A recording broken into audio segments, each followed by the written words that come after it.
Darkness has a way of concealing the unimaginable and things that lurk just beyond our sight. If you look around, there may be nothing there. But how sure are you? When you're looking at this story, is there really nothing there? Something might just be staring right at you from within the shadows.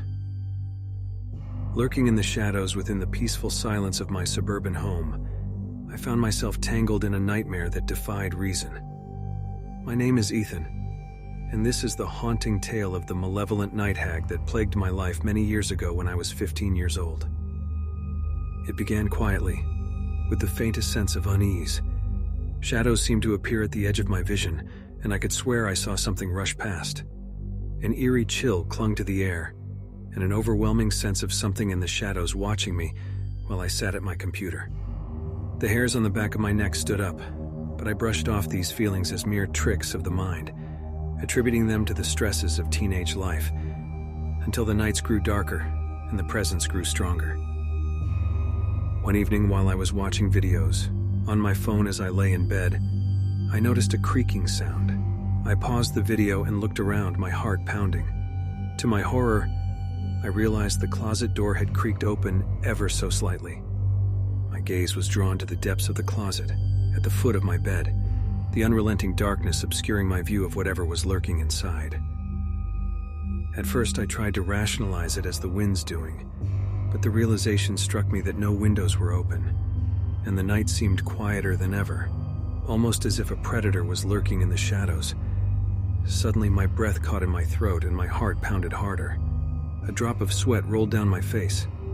I saw the long, slender shadow of a tall creature and heard the heavy thump of footsteps slowly approaching the side of my bed. Lying there paralyzed, the night hag emerged before me, a shape-shifting, skeletal-like creature with long, entangled black hair and hollow eyes that burned terror into my mind. With a malevolent darkness, it hovered over me, stretching out its long, skinny, rake-like hands onto my chest. I couldn't move, couldn't scream. Trapped in the grip of the night hag's nightmare, I was in a state of sleep paralysis. It leaned in closer, and I felt its cold, rancid breath against my cheek. The whispered words that escaped its lips were like daggers, cutting through my thoughts and leaving me vulnerable to its insidious influence. It taunted me with my fears, my insecurities, and the darkest corners of my mind. Panic gripped me, but my body remained frozen, a captive to the night hag's power. The weight on my chest felt suffocating, as if it was slowly crushing the life out of me. Trapped in this never-ending nightmare, it felt like it would never cease. Every week, the night hag's visits grew more frequent and more tormenting. It fed on my essence, draining my strength, vitality, and what felt like my very soul. Each encounter left me weaker, more hollow, as if every piece of my being was being robbed. Desperation finally pushed me to confide in my parents, seeking understanding and support. I gathered them in the living room one evening, my voice shaking as I recounted my experiences. "Mom, Dad, something is wrong in this house. I can feel it, and it's been tormenting me in my sleep." They exchanged glances, their brows furrowed with concern. My mother reached out, placing a reassuring hand on my shoulder and said, "Ethan, sweetheart, it's natural to have fears, especially at your age. Your mind can play tricks on you sometimes." My father nodded in agreement and exclaimed, "Your mother's right. It could just be stress from school or other things going on in your life. Try not to worry too much." Frustration and fear welled up within me. They didn't understand the extent of the terror that plagued my nights, the sinister presence that hunted me as I slept. I shouted loudly at them, saying, "No, it's more than that. I've seen it, felt it. It's not just my imagination. I can't sleep, I can't think properly anymore." My mother's expression softened, and she exchanged a concerned look with my father. In a calm voice, she said, "Ethan, we're here for you. If this is causing you so much distress, maybe we should talk to someone who can help, a therapist or a counselor perhaps." I was confused. They thought I needed therapy. Didn't they see that it was the night hag that was causing all of this? I shook my head, my frustration growing. I shouted loudly, "No, you don't understand. It's not in my head. It's real. I did some research and it's a night hag. I need you to believe me." My father sighed and ran a hand through his hair. With a stern voice, he said, "Ethan, we believe that you're feeling scared and stressed, and we'll do what we can to help you through that. But this night hag you're talking about, it's not something we can wrap our heads around."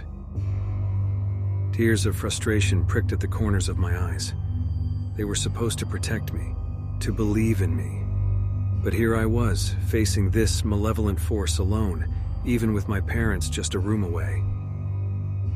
As days turned into weeks and weeks into months, the night hag's influence extended into my waking hours. My energy drained, my once bright spirit dimmed, and a sense of impending doom hung over me. The sleep paralysis became more frequent, each encounter leaving me weaker and more hollow, as if every piece of my being was being robbed. Unknown to my parents, the malevolent force began to affect them too. Their smiles faded, replaced by haunted looks and a cloud of depression that seemed to follow them wherever they went. The night hag's grip extended beyond me, sinking its claws into every corner of my parents' lives. My mother, once a vibrant and sociable woman, became withdrawn, spending more time in her room and less time engaging with the outside world. The sparkle in her eyes faded, replaced by a dull emptiness that made my heart ache. My father, a strong and steady presence in our home, started to show signs of weakness. He lost weight, his shoulders slumped, and lines etched deeper into his face. The man who used to tell me stories and laugh with me over dinner was now distant, lost in his own thoughts. I watched in horror as my family crumbled under the weight of the unrelenting force of evil. The once joyful household transformed into a battleground of despair, and yet my parents remained stern in their refusal to acknowledge the truth. As the night hag's hunger deepened, its insatiable appetite consumed them one by one, leaving behind only the echoes of their existence. With their souls devoured and lifeless bodies left behind, the night hag vanished, leaving in its wake a legacy of pain and devastation. At the time, I had no understanding of why it spared me, but my research uncovered a silver coin that had dropped onto my bed and slid under my pillow. This coin, it seemed, had been the barrier that prevented the night hag from taking my life. I am certain that this malevolent entity moved on to another unsuspecting family, continuing its cycle of terror. My story remains etched in the shadows of that house, serving as a haunting reminder that darkness can take root, even in the most ordinary of places. My advice to all who read this tale is to acquire a silver coin and keep it under your pillow, carrying it wherever you go. You never know when you might need it, for the night hag will forever stalk the night, feeding and destroying lives.